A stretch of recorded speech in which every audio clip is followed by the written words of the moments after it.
जीवित परमेश्वर के आज्ञाकारिता के वचन व्यवस्था विवरण की पुस्तक अध्याय 31।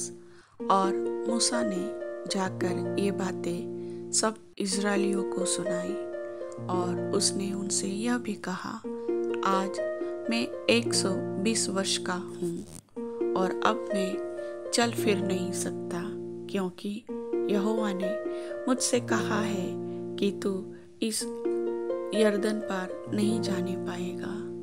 तेरे आगे पार जाने वाला तेरा परमेश्वर यहोवा ही है। वह उन जातियों को तेरे सामने से नष्ट करेगा और तू उनके देश का अधिकारी होगा। और यहोवा के वचन के अनुसार यहोशू तेरे आगे आगे पार जाएगा। और जिस प्रकार यहोवा ने एमोरियों के राजा सीहोन और ओग और उनके देश को नष्ट किया है, उसी प्रकार वह उन सब जातियों से भी करेगा। और जब यहोवा उनको तुमसे हरवा देगा, तब तुम उन सारी आज्ञाओं के अनुसार उनसे करना जो मैंने तुमको सुनाई है। तू हियाव बांध और दृढ़ हो, उनसे न डर और न भयभीत हो, क्योंकि तेरे संग चलने वाला तेरा परमेश्वर यहोवा है। वह तुझको धोखा न देगा और न छोड़ेगा। तब मूसा ने यहोशू को बुलाकर सब इजरायलियों के सम्मुख कहा, तू हियाव बांध और दृढ़ हो जा, क्योंकि इन लोगों के संग उस देश में जिसे यहोवा ने इनके पूर्वजों से शपथ खाकर देने को कहा था, तो जाएगा और इनको उसका अधिकारी कर देगा। और तेरे आगे आगे चलने वाला यहोवा है। वह तेरे संग रहेगा और न तो तुझे धोखा देगा और न छोड़ देगा। इसलिए मत डर और तेरा मन कच्चा न हो। फिर मूसा ने यही व्यवस्था लिखकर लेवीय याजकों को, जो यहोवा की वाचा का संदूक उठाने वाले थे, और इज़राइल के सब वृद्ध लोगों को सौंप दी। तब मूसा ने उनको आज्ञा दी, 7 वर्ष के बीतने पर, अर्थात छुटकारे के वर्ष में, झोपड़ी वाले पर्व पर, जब सब इजरायली तेरे परमेश्वर यहोवा के उस स्थान पर जिसे वह चुन लेगा आकर इकट्ठे हो, तब यह व्यवस्था सब इजरायलियों को पढ़कर सुनाना।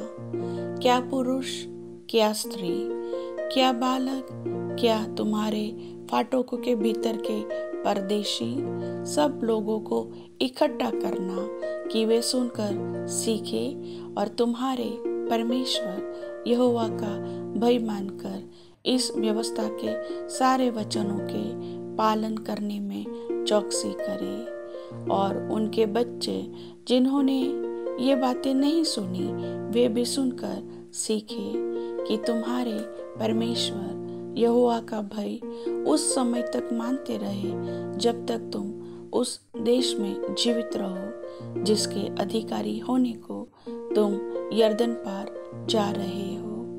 फिर यहोवा ने मूसा से कहा, तेरे मरने का दिन निकट है। तू यहोशू को बुलवा और तुम दोनों मिलाप वाले तंबू में आकर उपस्थित हो कि मैं उसको आज्ञा दूं।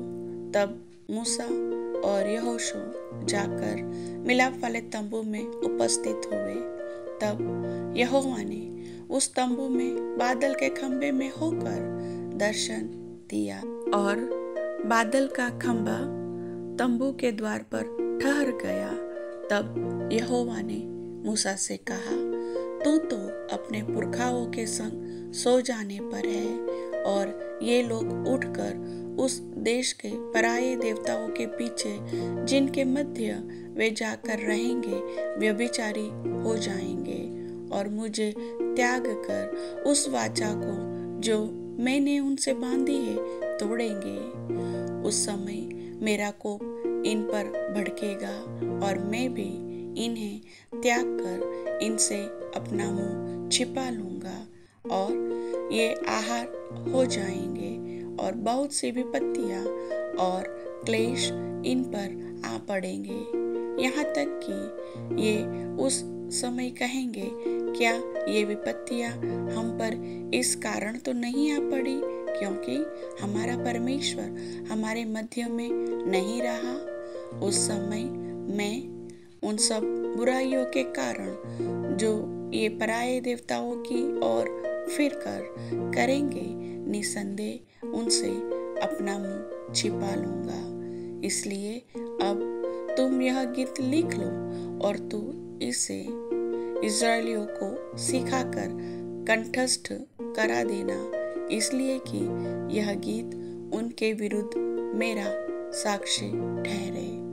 जब मैं इनको उस देश में पहुंचाऊंगा जिसे देने की मैंने इनके पूर्वजों से शपथ खाई थी और जिसमें दूध और मधु की धाराएं बहती है और खाते खाते इनका पेट भर जाए और ये हष्ट पुष्ट हो जाएंगे, तब ये पराये देवताओं की ओर फिर कर उनकी उपासना करने लगेंगे और मेरा तिरस्कार करके मेरी वाचा को तोड़ देंगे। वरन अभी भी जब मैं इन्हें उस देश में जिसके विषय मैंने शपथ खाई है पहुंचा नहीं चुका, मुझे मालूम है कि ये क्या क्या कल्पना कर रहे हैं। इसलिए जब बहुत सी विपत्तियां और क्लेश इन पर आ पड़ेंगे, तब यह गीत इन पर साक्षी देगा, क्योंकि इनकी संतान इसको कभी भी नहीं भूलेगी। तब मूसा ने उसी दिन यह गीत लिखकर इस्राएलियों को सिखाया और यहोवा ने नून के पुत्र यहोशू को यह आज्ञा दी, हियाव बांध और दृढ़ हो, क्योंकि इस्राएलियों को उस देश में जिसे उन्हें देने को मैंने उनसे शपथ खाई है तू पहुंचाएगा और मैं आप तेरे संग रहूंगा। जब मूसा इस व्यवस्था के वचन को आदि से अंत तक पुस्तक में लिख चुका, तब उसने यहोवा का संदूक उठाने वाले लेवियों को आज्ञा दी, व्यवस्था की इस पुस्तक को लेकर अपने परमेश्वर यहोवा की वाचा के संदूक के पास रख दो कि यह वहां तुझ पर साक्षी देती रहे, क्योंकि तेरा बलवा और हठ मुझे मालूम है। देखो, मेरे जीवित और संग रहते हुए भी तुम यहोवा से बलवा करते आए हो, फिर मेरे मरने के बाद भी क्यों न करोगे? तुम अपने गोत्रों के सब वृद्ध लोगों को और अपने सरदारों को मेरे पास इकट्ठा करो कि मैं उनको ये वचन सुनाकर उनके विरुद्ध आकाश और पृथ्वी दोनों को साक्षी बनाऊं, क्योंकि मुझे मालूम है कि मेरी मृत्यु के बाद तुम बिल्कुल बिगड़ जाओगे और जिस मार्ग में चलने की आज्ञा मैंने तुमको सुनाई है उसको भी तुम छोड़ दोगे। और अंत के दिनों में जब तुम वह काम करके जो यहोवा की दृष्टि में बुरा है, अपनी बनाई हुई वस्तुओं की पूजा करके उसको रिस दिलाओगे, तब तुम पर विपत्ति आ पड़ेगी।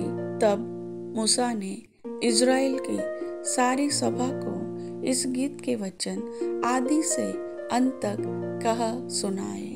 प्रभु वचन के सुनने वाले सभी भाई बहनों को आशीष दे। आमीन।